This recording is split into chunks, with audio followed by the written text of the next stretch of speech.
જ્યાં સુધી એક પુરુષ અપ્રિય નથી બની જતો, ત્યાં સુધી એના માનસિક સ્વાસ્થ્યની નોંધ નથી લેવાતી.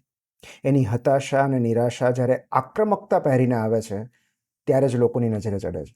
એની પીડા અને તકલીફો જ્યારે સમયસર અભિવ્યક્ત નથી થઈ શકતી, ત્યારે એ વેશ પલટો કરીને એક બિહામણા સ્વરૂપમાં બહાર આવે છે અને એક પુરુષને વિલન બનાવે છે. અવ્યક્ત રહેલી દરેક પીડા પુરુષને અપ્રિય બનાવતી જાય છે. એની ઉદાસી માટે બહાર નીકળવાના તમામ રસ્તા બંધ થઈ જાય છે, ત્યારે એ આક્રમણ સ્વરૂપે બહાર આવે છે. એક પુરુષના દ્રશ્યમાન ગુસ્સાનું કારણ ક્યારેક એની અદૃશ્ય યાતના હોય છે. અંદરથી ભાંગી ગયેલા પુરુષને જ્યારે કોઈ સમજી નથી શકતું, ત્યારે ભયાનક બની જાય છે. એક અસ્વસ્થ પુરુષને what is wrong with you એવું પૂછવાને બદલે વોટ હેપન ટુ યુ એવું પૂછવામાં આવે, ત્યારે એની અસ્વસ્થતાનું મૂળ કારણ ખબર પડે છે. જ્યાં સુધી એક પુરુષના આંસુ કરતાં એનો આક્રોશ વધારે સ્વીકાર્ય અને માન્ય રહેશે, ત્યાં સુધી પુરુષના માનસિક સ્વાસ્થ્યની ક્યારેય કદર નહીં થાય.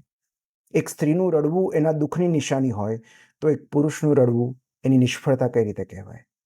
લેખિકા અને હાસ્યકાર એલેન બુસલરે લખ્યું છે કે when women are depressed they eat or go shopping, when men are depressed they invade another country.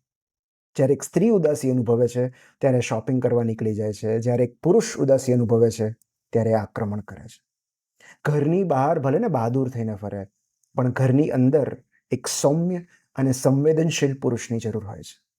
જો એને સમયસર રડવાની મોકળાશ અને મંજૂરી નહીં મળે, તો જાણે અજાણે એ અનેકને રડાવશે.